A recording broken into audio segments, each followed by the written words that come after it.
sahabat ICCA, selamat datang di podcast Kata Peserta bersama saya Fadila Ayu. Kali ini kita kedatangan peserta kategori individual The Best Contact Center Indonesia tahun 2021 yang luar biasa banget, yaitu Kurota Ayun. Halo Mbak Aan, apa kabar? Halo Mbak Ayu, apa kabar? Alhamdulillah baik. Sama-sama, Alhamdulillah baik juga. Bener kan ya Mbak dipanggilnya Mbak Aan ya biasanya ya? Bener-bener Kak. Oke, siap.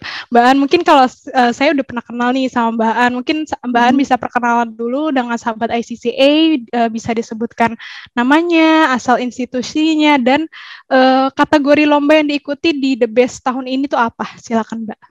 Oke, Assalamualaikum warahmatullahi wabarakatuh. Selamat siang sahabat ICCA dimanapun berada. Semoga tetap dalam keadaan sehat walafiat dan tentunya selalu semangat. Perkenalkan, nama saya Kurota Ayun. Saya saat ini bertugas sebagai agen email di HDJPB Kementerian Keuangan. Oke, mantap. Siap-siap. Nah, Mbak Aan, kalau misalnya boleh cerita sedikit nggak, udah berapa lama sih bekerja di dunia kontak center, terus di HDJPB sendiri nih udah berapa lama nih Mbak, sebagai agen digital ya Mbak ya? Iya, betul. Baik, ngomongin tentang sudah berapa lama bekerja di dunia kontak center, ini menurut saya menarik banget ya, Mbak Ayu. Kenapa? Karena jujur saya memulai karir di HDJPB sendiri sejak Januari 2021. Jadi bisa dibilang baru 8 bulan nih Kak Ayu. Namun, dari 8 bulan tersebut, saya mendapatkan banyak sekali pengalaman karena sebagai fresh graduate gitu ya Kak Ayu, saya lulus di tahun 2020 dan langsung bergabung di HDJPB di Januari 2021. Itu membuat saya mengharuskan diri gitu untuk mengakselerasi pemahaman saya karena product knowledge-nya HDJPB itu sangat luas sekali, kemudian prosedur kerjanya juga luas seperti itu. Jadi harus banyak belajar gitu Kak. Oke, mantap. Nah, Mbak, mungkin kan kalau sekarang nih handle-nya email ya Mbak ya, layanan email di HDJPB. Sebelumnya pernah handle yang layanan panggilan telepon juga kah inbound atau emang langsung ke email gitu Mbak? Baik, jadi pada saat awal bergabung di HDJPB itu kami yang terpilih gitu ya Kak untuk bergabung di HDJPB itu bergiliran menghandle beberapa channel seperti live chat, call center, kemudian email, terus nanti akan di-assess gitu Kak, yang mana yang paling bagus kinerja kita di channel pelayanan yang mana, baru nanti akan ditentukan di akhir kita itu akan cocoknya kemana sih gitu, kita itu cocoknya kemana gitu. Oke, berarti udah pernah istilahnya on the job training gitu ya Mbak ya? Betul banget Mbak Ayu. Jadi awalnya saya pernah megang call center pernah, kemudian live chat juga pernah, seperti itu, dan email juga pernah. Oh gitu, seru banget ya Mbak, karena maksudnya pernah ngerasain kanal layanan lain dan bisa dilihat mana yang paling cocok gitu ya? Ya, Alhamdulillah Mbak. Oke, mantap. Nah, Mbak Aan tuh tahun ini baru pertama kali kah ikut lomba The Best? Atau mungkin karena emang berarti baru pertama kali ya Mbak ya? Karena baru kerja juga ya? Bener banget Mbak, ini baru pertama kali mengikuti The Best Contact Center Indonesia 2021. Dan jujur sejak pertama kali saya bergabung di HDJPB itu bersama teman-teman yang lain, itu langsung diperkenalkan dengan lomba The Best Contact Center Indonesia ini Kak. Jadi karena ada beberapa Mas dan Mbak atau senior yang pernah mengikuti lomba ini dan pernah menang juga, terus diceritain pengalamannya seperti apa, karantinanya seperti apa, pembekalannya seperti apa. Dan itu membuat kami bersemangat gitu Kak. Jadi jujur saya mempersiapkan untuk KPI-nya ya Kak, KPI untuk The Best Contact Center Indonesia itu sejak pertama kali saya bergabung karena sudah diperkenalkan sejak awal seperti itu Kak. Jadi udah ambis dari awal nih Kak. Iya, soalnya beberapa kali ngeliat Mbak Aan tuh misalnya kayak di acara pembekalan, terus di acara winner sharing tuh antusias banget gitu, kayak pengen tahu banget gitu ya lomba The Best tuh kayak apa gitu. Itu luar biasa banget sih. Saya tuh kadang kalau ngeliat Mbak Aan tanya-tanya gitu ya, itu kayak wah bagus banget pertanyaannya kayak gitu. Waduh. Pasti antusiasnya tinggi banget gitu untuk ikut lomba. Betul Kak, karena memang kayak di awal dijelasin segimana asiknya sih lomba ini gitu Kak, menarik tapi menantang juga gitu Kak. Benar. Oke Mbak, kita next tanya-tanya terkait kemarin udah melalui tahap ujian online. Nah, nilainya bagus nih ya kan, 88. Boleh gak Mbak diceritain pengalaman kemarin ikut ujian online-nya kayak gimana, terus sama ikut ujian atau persiapan itu hal yang paling menantang tuh apa aja Mbak? Oke, baik. Kalau misalnya hal yang paling menantang gitu ya Kak selama persiapan ujian online ini menurut saya karena berbarengan dengan mengerjakan tugas kantor seperti itu Kak. Dan di antara kesibukan HDJPB juga saat ini adalah mendukung inisiatif strategis di Kementerian Keuangan yaitu integrasi kontak center di seluruh eselon 1 di Kementerian Keuangan dan juga ada resertifikasi ISO 9001-2015 seperti itu Kak. Terus pada saat mengerjakan soalnya sendiri gitu, paling menantang karena soalnya berbentuk sequence Kak. Jadi kan ada soal yang mudah, kemudian ada soal yang susah gitu Kak. Untuk yang soal mudah kan mungkin kita bisa mengerjakan kurang dari 10 detik gitu. Karena mungkin udah terbiasa dengan tryout-nya gitu. Dan sebelumnya saya juga pernah mengikuti sertifikasi Kak, sertifikasi Agent Contact Center. Namun tidak dalam bentuk sequence gitu soalnya. Dan ini sangat menantang banget karena soalnya bentuk sequence dan alokasi untuk setiap soal itu 1 menit, terus kalau misalnya soal analisis itu 2 menit ya Kak. Betul. Ya, terus walaupun susah gitu ya Kak, tapi kalau misalnya kata orang yang spesial bagi saya juga, susah itu bukan berarti tidak mungkin gitu Kak, hanya saja mantap. Memerlukan usaha dan doa yang lebih gitu. Benar. Oke. Kalau misalnya berbeda mungkin Kak, ini juga baru sih Mbak, baru tahun ini metode sequence tuh diterapkan gitu ya. Jadinya nggak bisa pilih-pilih soal kerjaan yang gampang dulu gitu ya Mbak ya. Benar banget Kak. Oke. Kalau materinya, gimana Mbak? Terus juga mungkin pembekalannya ya Kak. Pembekalannya ini kalau berdasarkan sharing dari kakak-kakak yang pernah ikut sebelumnya, itu tahun ini pembekalannya bisa dibilang dalam waktu yang singkat seperti itu Kak. Namun kalau menurut saya tetap seru karena pada saat pembekalan itu pembawaan dari Pak Andi saat membawakan materi itu asik gitu. Ada komedi-komedinya gitu juga yang diselingkan dan ada sesi breakout room di mana kita bisa berinteraksi dengan peserta yang lain, bisa tahu juga persiapan dari peserta yang lain tuh kayak gimana, dan dengan mengetahui persiapan dari peserta yang lain tentunya kita bisa lebih semangat gitu Kak dalam mempersiapkan diri. Iya benar-benar. Berarti manfaatnya bukan cuma belajar aja ya Mbak, tapi bisa jalin koneksi juga sama rekan-rekan praktisi kontak center dari perusahaan dan institusi lain gitu ya Mbak ya. Benar banget. Ayo. Oke, siap. Nah Mbak, tadi kan udah cerita nih terkait persiapannya dan hal yang paling menantang. Tapi tipsnya apa Mbak biar bisa nilai ujiannya tuh bagus gitu, nilainya 88 gitu. Gimana Mbak? Baik, untuk persiapan sendiri, saya tentunya mempelajari outline sih Kak. Jadi kayak kita memastikan dulu outline soal itu yang keluar seperti apa. Contohnya kan saya agent digital, itu soal yang keluar pasti berbeda dengan soal agent email untuk yang analisis seperti itu. Awalnya saya belajar tentang FCR yang kayak gitu-gitu Kak.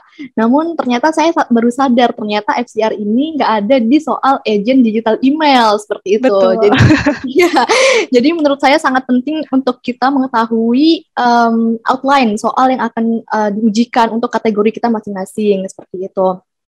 Selain itu juga kita bisa mempelajari materi bahan sudah tersedia semua, tinggal kita aja nih Kak, mau apa enggak belajar seperti itu. Terus juga kemarin kan ada tryout ya Kak, 10 kali akses, dan menurut saya tryout ini sangat memudahkan. Kenapa? Karena membuat kita terbiasa gitu Kak, dalam mengerjakan soal gitu. Jadi karena ada 10 kali kesempatan untuk mencoba, kalau misalnya saya berdasarkan pengalaman saya yang kemarin, saya sarankan untuk mencoba 10 kali kayak gitu Kak, karena akan sangat membantu. Terus juga kemarin kita sering banget belajar bersama Kak, belajar bersama dengan teman-teman, karena kalau misalnya kita belajar sendiri doang tuh kadang cepat lupa gitu Kak, mungkin kita udah paham tapi 2 hari lagi kita lupa, sedangkan materi yang dipelajari itu banyak gitu. Dan namun dengan belajar bersama, terus kita bisa menjelaskan juga kepada orang lain, itu membuat saya lebih mudah dalam mengingat materi Kak, gitu. Dan tentunya dengan berdoa ya. Betul. Berdoa jangan lupa, ya penting juga ya Mbak ya. Benar banget Kak. Berarti tadi kalau misalnya di ringkas berarti lihat outline-nya dulu karena bisa aja beda karena kan kalau inbound itu kan panggilan mungkin tadi kayak FCR itu ada gitu ya Mbak. Terus sementara digital itu beda lagi gitu soalnya ternyata gitu. Nah itu taunya dari mana tuh Mbak? Apakah emang dari pembekalan yang dari ICCA atau ada informasi sumber lain Mbak An? Dari pembekalan dan pada saat saya lihat soal-soal di tryout-nya Kak. Jadi soal-soal di tryout ini ternyata tuh nggak ada soal-soal FCR yang seperti itu. Jadi itu soal-soalnya soal-soal yang terkait sosial media, kemudian email, kalimat efektif, kalimat tidak efektif seperti itu. Dan ada satu hal lagi nih Kak yang menarik dari persiapan ini. Karena kemarin Boleh kan share. ya Kak, karena kalau misalnya untuk soal analisis sendiri sosial media dan email ini belum ada di buku yang saya pelajari pada saat sertifikasi agent seperti itu Kak. Kemudian dengan tergabungnya kita di satu grup dengan bersama Pak Andi gitu ya Kak. Jadi menurut saya ini sangat memudahkan peserta untuk bertanya gitu. Dan kemarin saya juga sempat nanya-nanya kepada Pak Andi, kira-kira referensinya dari mana aja ya Pak untuk yang digital email, kemudian yang sosial media gitu. Dan dari beliau juga mengarahkan untuk belajar dari internet aja, seperti itu Kak. Jadi saya merasa kita juga bisa berinteraksi langsung dengan Pak Andi ketika tergabung di dalam satu grup yang sama gitu. Dan alhamdulillah banget sih Kak, sangat terfasilitasi. Oke, mantap. Terima kasih loh Mbak Aan atas apresiasinya. Ini Pak Andi kalau dengar pasti senang banget nih. Oke, nah berarti penting banget ya Mbak untuk ikut pembekalan, untuk mungkin kalau misalnya emang mau nanya-nanya juga sama Pak Andi langsung, itu juga bisa seperti itu Bener ya Mbak ya. banget Kak, bener banget. Karena mungkin juga kita tuh memahami materi yang di buku itu belum bisa langsung nyambung ke soal gitu kan. Maksud saya, walaupun kita paham materi yang di buku, tapi ketika kita nggak membiasakan diri dengan soal-soal di tryout, itu kadang bisa beda juga hasilnya. Dan tentunya dengan penjelasan lebih lanjut, penjelasan lebih detail yang diberikan pada saat pembekalan, itu juga sangat membantu bagi saya. Oke, baik-baik. Kalau misalnya dari Kementerian Keuangan sendiri itu kalau misalnya mempersiapkan para perwakilannya itu gimana sih Mbak ceritanya? Baik, untuk persiapan mengikuti lomba gitu ya Mbak ya. Jadi Iya. kemarin itu kita pada saat pendaftaran awal itu dibagi coach-nya gitu Kak. Jadi coach-coach yang udah pernah ikut di TBCCI sebelumnya itu menjadi pembimbing bagi kami sebagai coach yang akan ikut di tahun ini gitu. Jadi masing-masing coach itu megang 2-3 orang coach dan nanti kita akan secara rutin melakukan sharing, kemudian diskusi seperti itu Kak. Mulai dari soal ujian tulisnya, kemudian bagaimana mempersiapkan presentasinya, kemudian bagaimana mempersiapkan wawancara seperti itu Kak. Jadi alhamdulillah punya banyak gambaran gitu Kak yang bisa didapatkan. Siap. Nah, tadi karena udah disebutin terkait video presentasi sama wawancara, mungkin kalau kita lagi sekarang wawancara sama Mbak Ani lagi periode pengumpulan video presentasi. Kalau videonya udah selesai belum Mbak? Dan kemarin mungkin bisa cerita dikit persiapannya kayak gimana untuk video presentasi dan selanjutnya wawancara nanti di awal bulan September. Gimana nih Mbak An persiapannya? Baik, untuk persiapan presentasi dan video sendiri ini menurut saya menjadi pengalaman yang menarik banget, Kak. Kenapa? Karena saya merasakan kehangatan suasana kekeluargaan gitu di kontak center HDJPB sendiri karena kami mengerjakan mulai dari take video, kemudian membuat slide presentasi, kemudian menggabungkan slide presentasi dengan video, itu benar-benar dari tim kami sendiri gitu Kak, jadi tidak dengan vendor seperti itu dan tentunya dengan semangat kerjasama gitu Kak. Kemudian untuk progres saya sendiri hingga saat ini masih mempersiapkan menggabungkan gitu PPT-nya dengan videonya sudah di-tag tinggal digabungkan seperti itu Kak. Terus untuk persiapan wawancara sendiri sedang melakukan ekspor lebih detail lagi gitu Kak terkait bahan presentasi, kemudian mungkin dikaitkan dengan materi-materi yang sudah saya pelajari sebelumnya di ujian tertulis gitu. Jadi nanti mungkin pada saat menjawab soal pertanyaan wawancara itu lebih mudah gitu Kak, karena sebelumnya kita udah mendetailkan persiapannya. Dan tentunya selain itu juga melakukan coaching secara rutin dengan coach yang sudah pernah membawa medali di TBCCI sebelumnya. Oke, nah coachnya gimana tuh Mbak? Apakah memang ada waktu khusus di luar jam kerja, ada jadwalnya, atau mungkin lebih fleksibel aja kapan bisanya gitu Mbak? Itu gimana Mbak? Baik, berdasarkan kebutuhan gitu ya Kak. Contohnya pada saat sebelum take video presentasi itu kamu biasanya latihan dulu lewat Zoom, latihan presentasi, kemudian apa sih yang perlu diperbaiki dari presentasi tersebut. Kemudian pada saat take video juga selalu didampingi. Kemudian pada saat ujian tulis itu juga kita bisa bebas berkonsultasi, nanya-nanya jawaban, nanya-nanya soal yang kita nggak tahu jawabannya gitu Kak. Oke, baik-baik, siap. Wawancaranya, karena video sama wawancaranya kan bobotnya besar nih ya Mbak ya, 40, apalagi wawancara yang 45%. Itu mungkin butuh persiapan yang lebih ekstra gitu ya Mbak ya? Iya, bener banget Kak Ayu. Ini saya nyiapinnya tuh dari kapan ya Kak? Dari sebelum ujian tulis saya nyiapin PPT-nya Kak. Oh, mantap. Berbulan-bulan sebelumnya berarti ya Mbak ya? Iya Kak, dan tentunya sejak awal masuk di kontak center HDJPB itu saya udah tertrigger Mbak untuk memulai persiapan. karena saya tahu Mbak nanti itu bakal ada KPI gitu. Oke, berarti data KPI-nya kinerja juga dipersiapkan dari awal ya Mbak ya? Itu Kak, dan juga dengan mengikuti winner sharing dan expert class itu juga membantu banget Kak, karena kita bisa tahu pengalaman-pengalaman dari kontak center lain seperti itu Kak, yang udah pernah menang, dan strategi mereka kayak gimana sih, bagaimana mereka mempersiapkan diri, seperti itu. Oke, mantap. Aduh, udah dipromosiin nih sama Mbak An. Aduh, iya. Mungkin bisa jadi acuan juga nih untuk peserta tahun depan. Mungkin Mbak An mau ikut lagi tahun depan gitu ya. Mungkin bisa kategorinya best of the best di tahun depan. Amin. Mohon doanya Mbak Ayu dan teman-teman sahabat ICCA semua yang sedang mendengarkan. Oke, siap Mbak. Nah, itu sebenarnya pertanyaan terakhir dari saya Mbak terkait progresnya wawancara dan video presentasi seperti apa. Terima kasih Mbak Aan sudah berkenan untuk sharing-sharing nih sama sahabat ICCA, sama saya juga. Mungkin ada beberapa tips dari jawaban tadi yang bisa dipraktekin untuk tahun depan, jadi inspirasi juga untuk peserta The Best tahun 2022, dan semoga Mbak An persiapannya lancar dan bisa meraih platinum. Amin.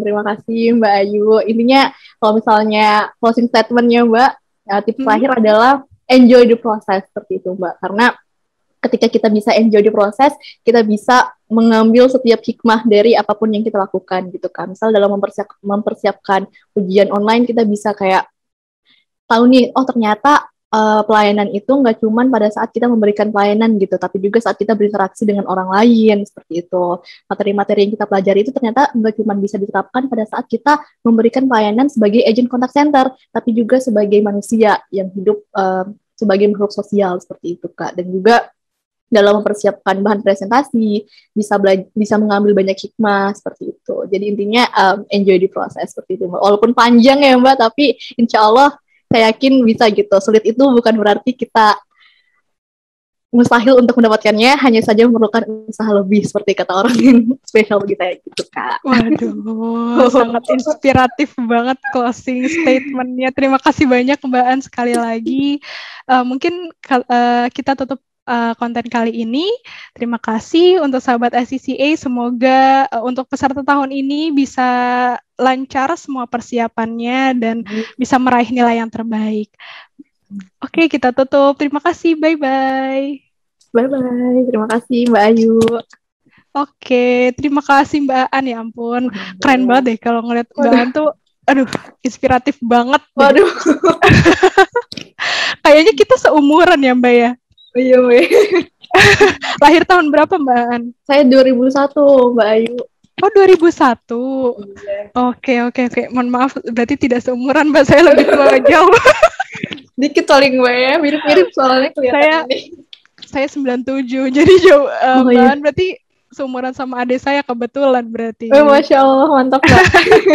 Tapi keren banget sih, maksudnya kayak cara pembawaannya beneran deh Mbak. Ini saya nggak kecap ya Mbak ya, beneran.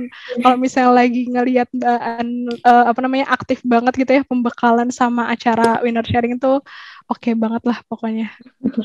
Mohon doanya Mbak Aja, semoga mendapatkan hasil yang terbaik, diberkahi dan dimudahkan. Amin. Amin. Siap. Oke, terima kasih banyak Mbak Aan atas sharing pengalaman ikut lombanya, cerita-cerita lainnya, serta tips untuk sahabat ICCA di sini. Namun sayang sekali ini adalah pertanyaan terakhir dari saya, dan doa selanjutnya adalah semoga lancar persiapan lomba selanjutnya dan semakin sukses. Itu dia wawancara kita dengan peserta individual Kurota Ayun. Sampai jumpa di konten ICCA lainnya.